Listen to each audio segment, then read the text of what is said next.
Hey guys, welcome to the Fifth Star. This is a podcast where we watch movies to try and find a 5-star worthy movie. Yeah, and when we find a movie that we both give that 5th star, then this podcast will end.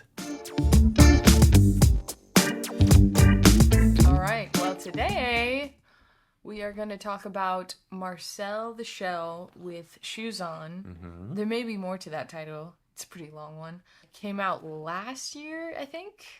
2023? 2021. Oh my goodness. Yeah. I didn't realize it was that old. Okay, well. Initial thoughts. Well, do we want to guess Oh, what we gave it? That's right. That's what we do first. Oh, actually, we got to write what we gave it first. Okay. I'll be honest, I am deciding my rating right now. Because I just couldn't decide until, this very moment. Okay. Do not flash your review, as you're so good at doing. Okay. I have to try not to tell by your handwriting. Did not flash the Wow. camera. And I didn't see it either. Okay, so guesses. I think you... Oh, yeah, you go... Yeah. You want me to go first? Okay, I think... I was going to say the same for you. Okay. 3, 4, 5. Okay. Oh, I was going to try to do it upside down. Oh, impressive. Not really.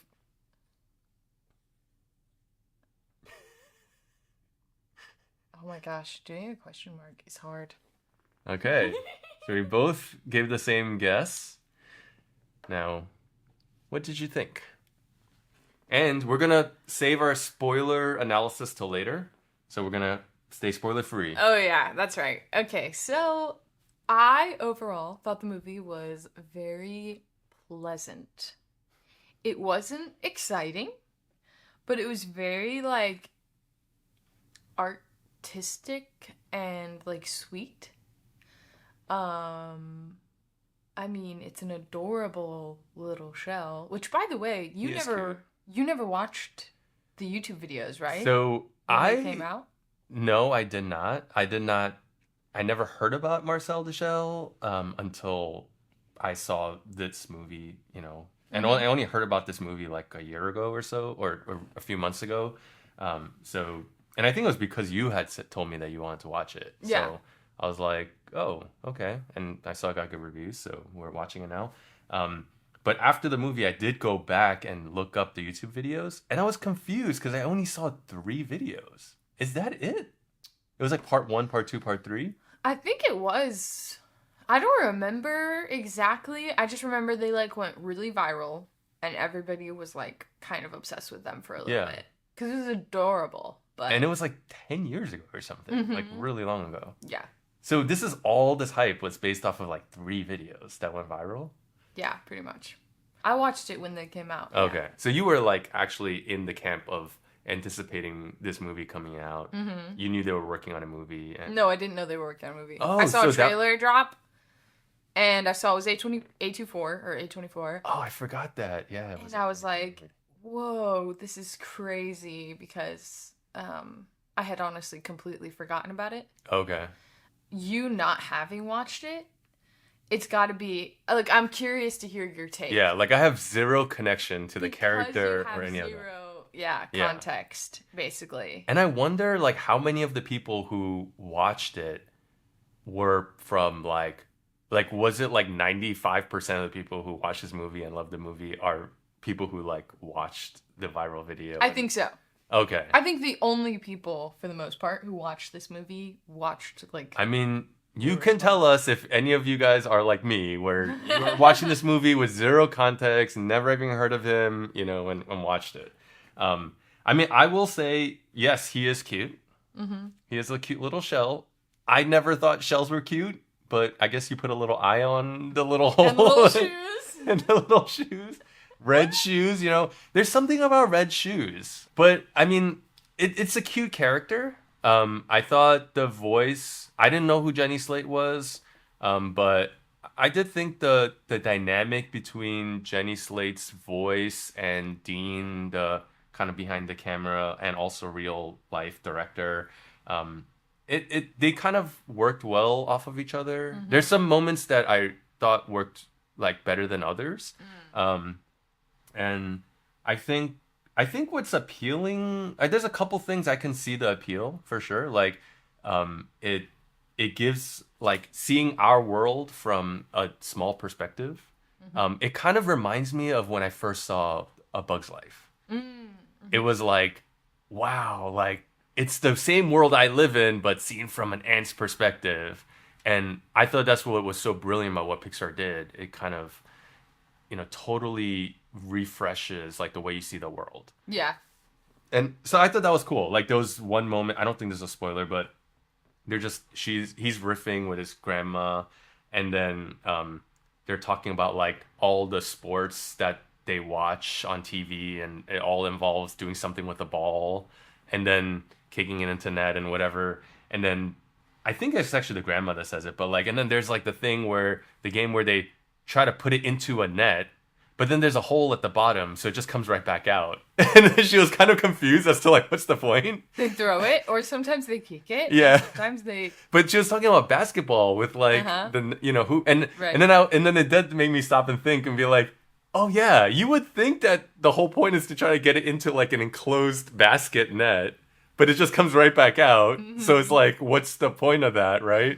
And like, so I thought moments like that were actually like very sweet and kind of like, oh yeah, it's like a fun way to see the world. Yeah. I really liked sort of the commentary about like online content, which honestly you had to address in a movie like this because the entire thing was like this viral YouTube sensation. Yeah. Way back. And so it was really interesting. Marcel basically learning about online content and like what the internet is. When Dean initially posted a video, he's like, "Oh, we got like 84 viewers," and then he's like wowed by the fact that, oh my gosh, 84 different people like watch this, and he's so amazed by that. So I think that kind of is like, yeah, the fact that you can put a video out there, and I mean, I think it's still amazing. Like we're starting this new podcast, right? I think literally if we get 10 views, it'll be like, wow, there are 10 people in the world that watched our video. And it's kind of like, there's something magical about that maybe is lost on us now, right?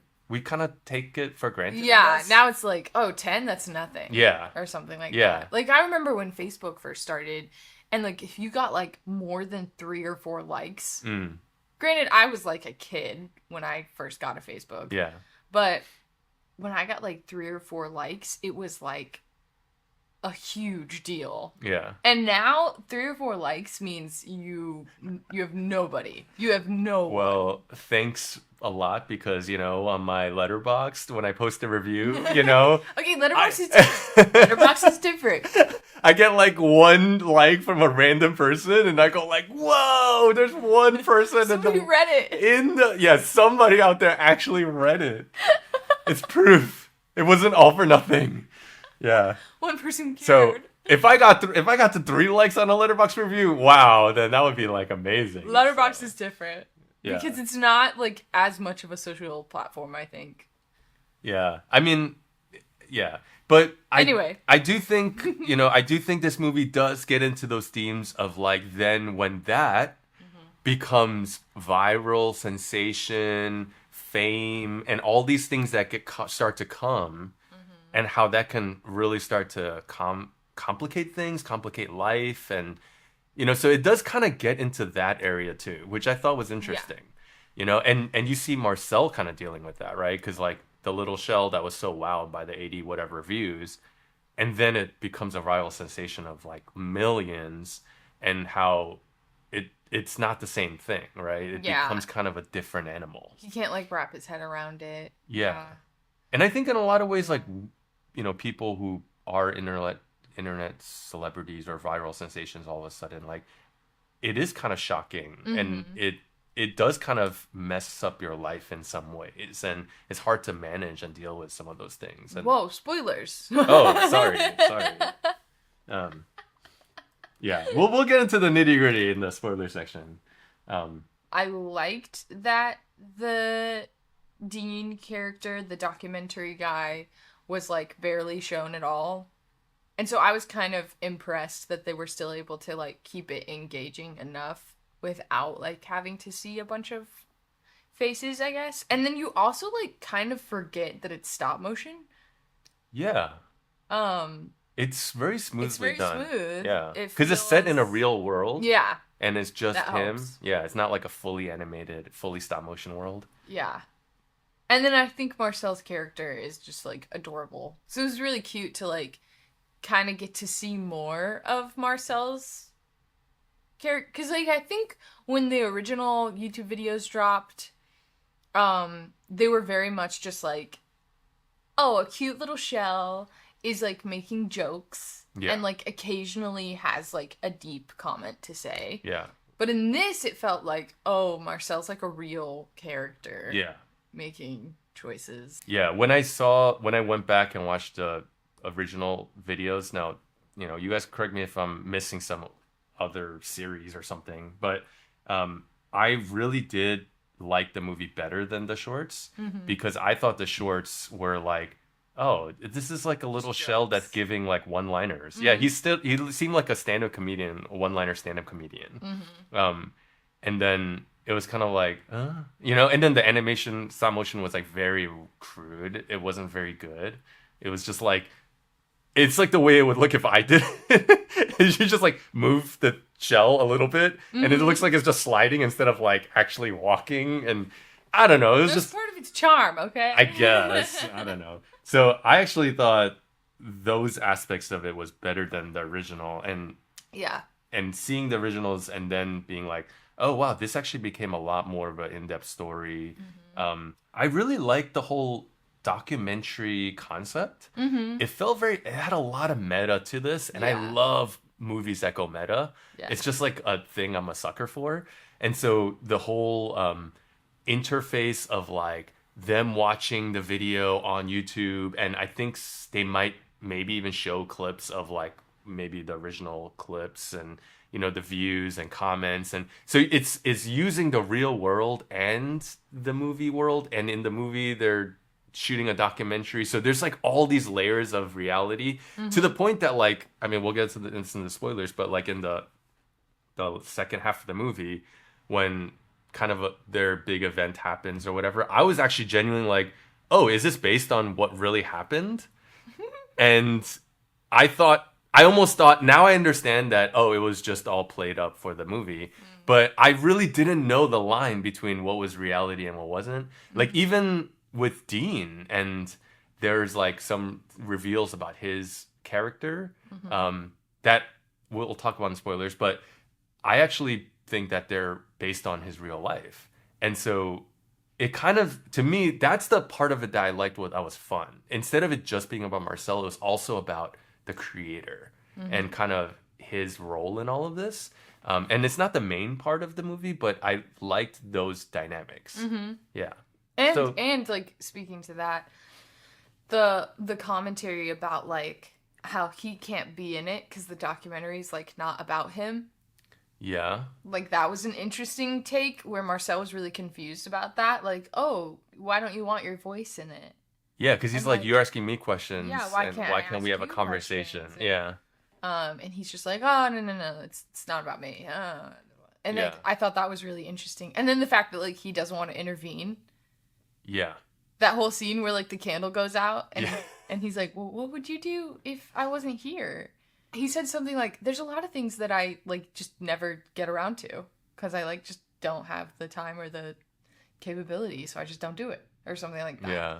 And it was a really interesting like point that he made. And it's kind of, you see actually Marcel like standing up to, you know, the big human and then kind of getting his way. So that was a nice character moment, I thought. Yeah. There were things I liked about this movie. Should we do this first? Yeah. But I will say it wasn't quite as so sweet and endearing. Like there were definitely lots of the movie that I was kind of just bored. And I was like, where is this going? It takes a little while for the premise to get set up. And I was just like, what are we doing here? You know? And then like, just wasn't like, so like, oh my God, everything Marcel does is so cute. And like, oh my God. Like, all right, we got to do the reveal. Yeah. Okay. So now after we do the reveal, we will talk about spoilers. Yeah. So. You want to go first? So. Why not? I guess I gave it a 3.5. Yeah, and you gave it. Oh my gosh, a 4.0. I was between a 3.5 and a 4, but I thought. Did I get it right again? No way. So I guessed 3.5. I was wrong. Oh no. A whole point. Yeah, Jamie gave it a 3.5. I actually gave it a 2.5. Oh my gosh, I was between a 3.5 and a 4. So you were a lot closer. I was close, okay. Because I was also guessing for you between a 3.5 and a 4. I ended up going with a 2.5 because like I was saying, I was kind of at a 3.0 generally throughout the movie. Okay. It was like some sweet moments, kind of cute, but I was just generally like, it's fine. Not very exciting, kind of boring in parts, and it was just... I actually agree with you. Yeah, it was just kind of like fine, right? Yeah. And I was like, you have to love this character for you to be super into this movie. And for me, like, without any of that back history of like this nostalgia connection or anything, just watching him for the first time, I was like, he's fine, he's cute. And that was it, you know? Yeah. And I was just kind of like watching it and had some of these positive moments. But this is when it went to a 2.5 for me. When his whole thing with like trying to look for his family, that was good. That's a fine premise, right? But then like when the whole request for the 60 minutes things comes up, which I like the whole 60 minutes bit, right? But like he's very hesitant to do it. And then he blames it on like, you know, oh, the grandma got hurt because like, you know, this video went viral, and then like these people came to storm the house and she got scared, and then so she ran somewhere and hit her head and, you know, got hurt or something. So now he's like, oh yeah, we shouldn't do anything that's gonna, you know, upset her or anything. But I don't know, it just seemed very like, I just didn't really feel and understand like what he was feeling. Like why he was so hesitant. And it's clear it's not just because he cares about the grandma, because the grandma's like, I want you to do it, I'm fine. Right. And then so she's like, apparently he's scared. He's scared about like trying to invite 60 Minutes in, and potentially, maybe he's afraid that he's going to do it and then not get to see his family. But how is that worse than just knowing they're out there and not finding them? I mean, I don't know. What's the whole thing with that? So I took it as like he was scared, but then I also think there was a level of, oh, I have already lost my community. I can't lose Nana too, because Nana is like the only thing I have left. Okay. And so I think there was like that element of like too much change. I can't have my whole world be like torn away from me again for the second time. But why would 60 Minutes threaten that? No, I think that so and then twofold. I think that also he felt a little bit betrayed, because the comment I was going to make earlier about like when he's like learning about YouTube and learning about the internet. Yeah. And he's like, wow, this is like a whole community, and we're all like watching this together, and we're all like participating in this together, and how cool is that? And then as it gets further and he realizes, oh, these people like don't actually care about me. These people are making comments and they're just like, oh, he's in you, blah, blah, blah. But they're not actually going to help me find my family. I think there's like a little bit of a almost betrayal there, where he realizes this isn't a community, this is just an audience. Which is like so interesting to think about, like, oh yeah. Is it like, kind of like exploitation? Like he feels exploited in a sense? I think a little bit, where he starts to realize, and then when people start showing up on the lawn and they're like taking photos of the house, he's sort of like, they don't actually care about me. Like this is not community that I want. that makes sense, and that is strong. I wish I don't know. I wish they unpacked that more. He's kind of going through all this hesitation, but you don't really understand why. I mean, right? I felt like, well, Did I just missed it then? I don't know. What you're saying makes a lot of sense. I felt like he was, yeah, I think there was like a level of exploitation. And then he puts all the newspapers up because he's like, no, I'm not inviting you guys into my life anymore. And he stops making them videos, and then he makes them all private. He's like, can we remove them? But then, okay, then why does he still let Dean continue to film him? Like, what's that whole thing? I actually didn't think about that. I wonder if it's just because, like, they still have to make a movie. Or because they're friends, I guess, at this point. Yeah. But it's also like a one-way friendship, right? Because like we talked about, Dean gets to ask him questions, but he doesn't get to. Well, that's why reveal. like Dean's arc, I think, was really important and kind of cool. Yeah. Because you get to see how he changes by the end too. Yeah, I liked how he starts to drop pieces and give Marcel more of who he is. Like he's been separated, you know, all this stuff. They get, you know, he gets divorced, and then like the whole thing ends with him like finding a new girlfriend and stuff. Yeah. And I thought that was interesting. I'm like, I really do think that probably is what happened in his life. Yeah. And so that's kind of cool, right? Like it's almost like a documentary about his own life. Told through this little animated character as like almost like a puppet or like a representation of like him, you know, or something. So community was like a huge theme in the whole movie. But I also really liked how they were really emphasizing like vulnerability. Like Marcel was really emphasizing that kind of, and like how important it is to like sort of be vulnerable with the people in your life. And how Dean wasn't doing that. Dean was like, he'd just like laugh. He had like a lot of defense mechanisms to like keep people out. Didn't even want to be on camera for like the 60-minute interview. And there were just like a lot of protections that he had put in place. And it was like keeping him from embracing like a community. Or like, and I think that's what Marcel kind of teaches him by the end. Is like teaches him how to be vulnerable and then teaches him how to like be in community, sort of. Yeah, I mean, I guess I kind of, but I do agree with the Dean arc, and I do think it works. I wanna get to my biggest issue with this movie. Oh, the thing that ruined it for me. So 60 Minutes comes. They actually do the whole interview, right, and all that, and in the grandma, which by the way, Isabella Rossellini, great as the voice. So the interview's happening. It's intercutting with the grandma reading like this kind of poetic kind of whatever, right? So she's like standing on a book reading something. And then everyone leaves, and then they're looking for grandma, and then she's gone.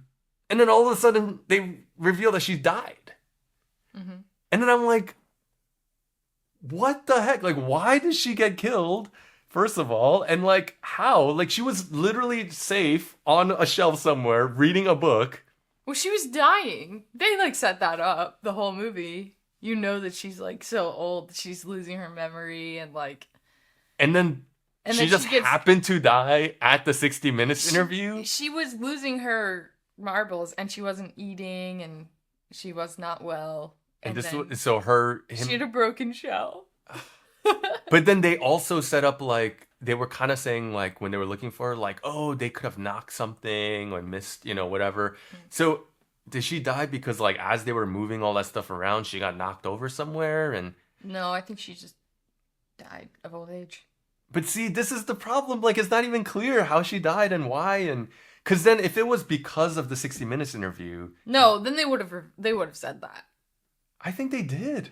They kind of were like, oh, did they knock something? They might have knocked something around. And no, that's what Marcel thinks. Marcel thinks that, but no. But it's not revealed. I don't think that. I think they would have revealed if she was murdered. Well, was it manslaughter if it was unintentional? Yeah, I think they would have revealed that. Because then the whole fear of him doing the 60 Minutes interview would have made sense. He puts himself out there, does a 60-minute interview at risk of their environment getting disturbed, letting the outside world in, and then it actually happening where she ends up getting killed because of all that chaos. Yeah. Right? like it could have been as simple as like she's on a little book or something, and then the crew's walking by and a C-stand knocks over the book, and then you don't even see what happens with the shell, but you just know like, oh my gosh, No. she just like fell, you know? And No, then if that happened, then Marcel's character arc like wouldn't have completed, I think. I think Marcel would have like reverted back and been like, I shouldn't have done it. until yes. And that gets me to the whole like the Dark Knight moment, which is like when he's dealing with her death, and then he's like kind of sad for like one scene, and then all of a sudden he's just pushing all her stuff off of the thing and cleaning up all her stuff. He goes, "Oh yeah, she had a lot of stuff, didn't she?" The whole like Dark Knight was so quick, and at this point he's left with nobody. He has no one except for Dean, who's not even really like a real I mean, he's not even of him, like an actual like shell or, you know, family. And so like he's left with nobody, and he seems so fine. That's the whole thing that just bothered me. It's like he was resistant to the 60 minutes, and then like because of he's worried about what's gonna happen with his grandma, but he's also dealing with his own demons, which what you were saying makes a lot of sense. Be feeling betrayed by the world, but it wasn't really unpacked well. And then the 60 minute things happens, and then he does lose his grandma, which is like his biggest fear. And he kind of just like gets over it like after one quick scene. And like it wasn't actually his real grandma. That was clear, right? Yes, like he calls her Nana and whatever. And she's from the garage. Yeah. Which is why her accent is weird. Yeah, but it was the only person he had left, right? Because he had lost his whole community and lost his parents and his family, right? Yeah, it was his only community. Yeah. So yeah, I think they definitely could have played that up more, I suppose. Maybe because Marcel still had Dean. And because the Nana had, like, told him to do it, and he did it as, like, her last wish. Mm-hmm. It was kind of like a sort of a happier note than, like, ending on a sad And part of me does wonder, is it because it's a kid's thing? Maybe. You know, in a way? So they were like, oh, it's too serious. You know, it'd be too serious if he's too sad for too long. But I don't think the target audience was kids, though. You're right. I agree. It was definitely adults. It was adults, and it was like they brought up these kinds of deeper themes. Mm-hmm. And even in the end, like, so then he finds his community, right? And that was a nice moment, like discovering, you know, like, oh, they find them, you know, like in the sock drawer. So that was nice, and then they're all kind of watching the episode together. It kind of. Pieces are there. It just like wasn't really brought together for me, and I was so annoyed by the grandma getting killed for seemingly no reason, and him just kind of being fine with it. The reason I gave it a 4 is because, and I was torn between a 4 and a 3.5, and the main reason for that is that I also felt kind of bored in the movie. Like, it's a slow movie, and it's like not super entertaining, and you're pretty much just watching a stop motion shell the entire time.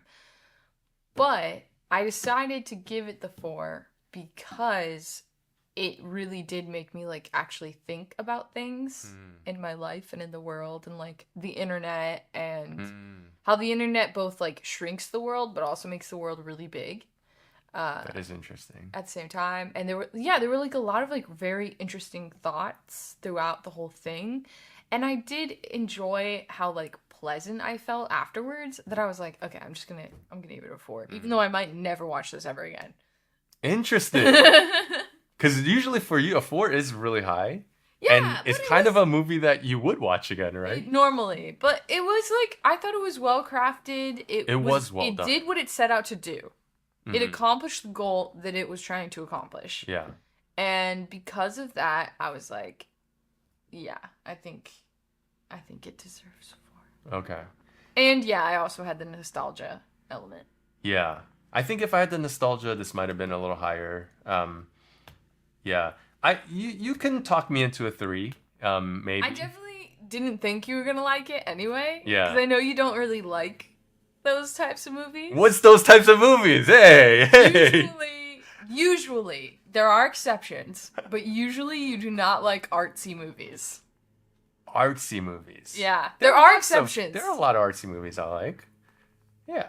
But whenever you do like an artsy movie, I get kind of surprised.